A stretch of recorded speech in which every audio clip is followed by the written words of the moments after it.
Askari Metals hat eine Vielzahl von vielversprechenden Explorationsliegenschaften verschiedenster Metalle.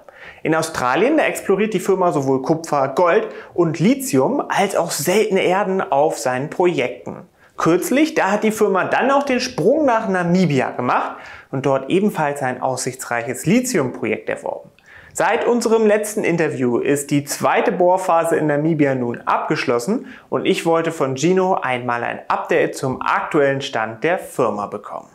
Thanks, Jan, and a pleasure to be with you again. So, Askari, we have started our next phases of exploration here in Australia, focused on, as you said, in gold as well as rare earth exploration, as well as our lithium assets here in Australia. Where we've been focused at the moment, with the Barrow Creek project, for example, which is in the Northern Territory, we've been evaluating its rare earth potential. We've got some significant rare earth results which are being compiled at the moment, and we're complementing that with some further airborne drone magnetic and drone gravity surveys as well. The team's also been very busy at the Red Peak project in the Gascoyne, which is also rare earths, as well as being mobilised to the Hillside Lithium project in the Tambora district, and the Springdale Copper Gold project in the Lachlan Fold in New South Wales.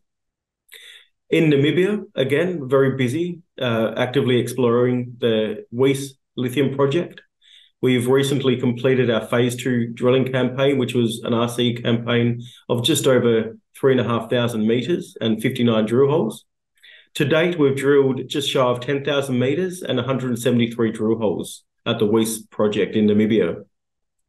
Very exciting for the company, the next stage of exploration as we progress things there, in that we're moving now to mobilising a diamond drilling rig, and that's going to be focused on the major mineralised target that we've identified in the southeastern part of what's known as EPL 7345. In Australien arbeitet die Firma derzeit an ihrem Barrow Creek und Red Peak Projekt und evaluiert das dortige Potenzial von seltenen Erden. Aber auch ein Lithium- sowie Goldprojekt werden in Australien weiter erforscht. Der Hauptfokus der Firma, der liegt allerdings inzwischen auf den Assets in Namibia. Dort wurde der Boden bereits mit einem Rückspülbohrprogramm untersucht und die vielversprechendsten Ziele sollen nun mit einem Diamantbohrprogramm weiter untersucht werden. Den Unterschied von Diamant- und RC-Drilling, das haben wir bereits in dem verlinkten Video ausführlicher erklärt. Im nächsten Schritt, da habe ich Gino mal gebeten, die Firmenpräsentation zu öffnen und uns einfach mal durch das Potenzial des Lithiumprojekts in Namibia zu führen, um besseres Verständnis zu bekommen. The Weiss pegmatite project, so the lithium asset that we've been actively exploring, and as you rightly mentioned, it is actually the focus of the company. It's our flagship asset. So this image here, the map here on the right-hand side, is what we see is a plan view of the pegmatite that we're going to be mobilising the diamond drilling rig to. It measures roughly 800 metres in strike, and along its width, from what we can see on surface, it's anywhere between 45 and 50 metres in true width. The company recently drilled 9 RC drilling holes into this particular target, and what we identified through their drilling in the RC drilling was multiple instances of spodumene and polylithionite mineralisation. It's really important to understand what polylithionite is in its context of lithium mineralisation, because it is actually just truly the oxidized form of spodumene. So many decades ago, the entire hole would have been mineralised with abundant spodumene in the pegmatite. As I indicated before, the company's drilled just shy of 10,000 metres across 173 holes. But this particular pegmatite, from the information that we have to date, measures in the order of 112 metres in width, subsurface. So it's a very significant mineralised pegmatite, and it definitely shows the hallmarks for being a very dominant spodumene-rich pegmatite in that as well. If I just scan a little bit further forward, so I just want to show you in cross-section view the particular pegmatite as well that we saw earlier in the plan view. 2 holes have been drilled into this particular section, hole 40 and hole 41. What we can see from hole 40, for example, is that it's collared in the pegmatite and it makes its way through the footwall. Hole 41 stepped back from hole 40. It was collared outside of the pegmatite, made its way through the hanging wall, but terminated in pegmatite and, importantly, in mineralisation. The reason for terminating that particular RC hole was that it was met with a shallow water aquifer. very similar to the depositional environment of what's been drilled and mined at the nearby Weiss mine, 2.5 kilometers north of us. The concept of the company now is to mobilize a diamond rig, as I mentioned earlier, and that diamond rig will look to extend the depths of those holes and will drill underneath this water aquifer into the fresh unoxidized mineralization. We've designed to date roughly 1,600 meters of initial diamond drilling. That culminates in approximately 6 or 7 holes, depending upon the thickness. But the company will be looking to drill down vertical distances of between 100 and 150 meters. We will expect to see some incredible fresh spodumene crystals through the diamond drill core. And that based on success of these initial diamond drilling campaigns, the company will then design further grid-based diamond campaigns to start to delineate the maiden resource at the Weiss Lithium Project. Gino geht also auf das Potenzial seines US-Lithium-Projekts ein und zeigt uns verschiedene Bohrungen. Und auch sagt er, dass die Planungen für die bevorstehende Diamantbohrkampagne im vollen Gange ist. Hierbei werden, wie bereits angesprochen, die zuvor als aussichtsreich identifizierten Ziele nochmals genauer unter die Lupe genommen. Denn in der Vergangenheit, da hat sich der Lithiummarkt hoch und runter bewegt, doch in den letzten Monaten, da ging es eher nach oben und es floss mehr und mehr Geld wieder in den Sektor. Nun wollte ich also von Gino wissen, was denn jetzt seine Erwartungen für seine Firma im Falle einer positiv ausfallenden Bohrkampagne in dem aktuellen Marktumfeld ist. So I like to take anecdotal evidence from what's being done next door at the Weiss mine, which is owned by Andrade Mining.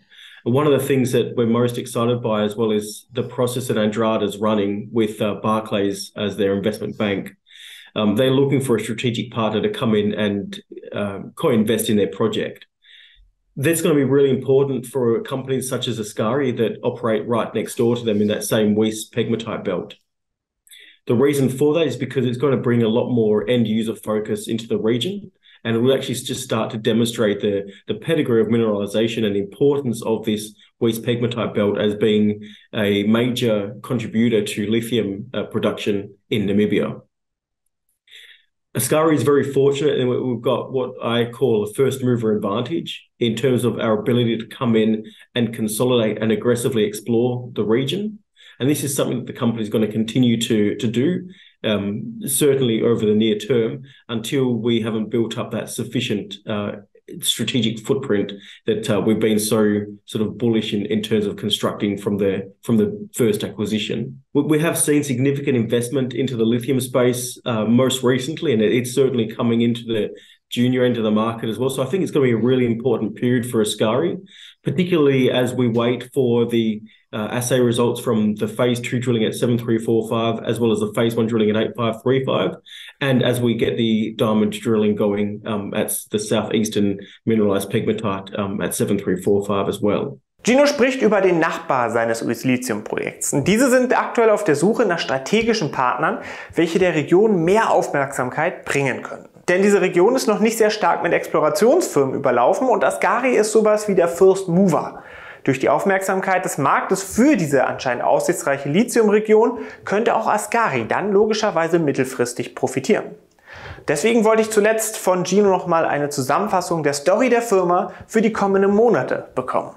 Yeah, I think just one thing that I want to touch on with you, Jan, before we depart is just the importance of this next phase of exploration at the Weiss pegmatite project is really going to be the transformational step that the company's been looking for. And it's really going to underpin the reasons as to why we came in and invested in Namibia, and in particular in the lithium space. For us, Namibia is heavily underexplored, and that really gives us a number of opportunities that as an aggressive junior explorer such as Askari, we can really take advantage of those opportunities. And this is something that we're most interested and excited to do. And this is where the diamond drilling is going to really form the basis for our future success. Perfect. Thank you very much. So you are a first mover in Namibia. You're now starting your next drilling phase with diamond drillings as well. And people can expect the next results in, give us a little bit of a time frame. Sure. So progressively, the diamond drilling will sort of be sent to the laboratory, but you're going to see visuals from the diamond core very quickly. So as holes are drilled, the company is going to be giving continuous updates to the market and showing photographs of the fresh spodumene crystals in the drill core. And it's also going to start to filter and send through the assay results from the previous RC drilling that's been undertaken. So I think from a results perspective and the news flow perspective, we're going to see a continuum of information flow from July, August and September. It's going to be a very strong period, strong season for the company. Also, was sagt ihr zu den Entwicklungen der Firma in den letzten Monaten? Und habt ihr irgendwelche Fragen an den CEO Gino? Dann lasst es uns gerne in den Kommentaren wissen. Seid ihr ebenso wie Gino bullish auf den Lithium-Sektor? Schreibt es uns ebenfalls in die Kommentare und dann freue ich mich, wenn wir uns im nächsten Video wiedersehen.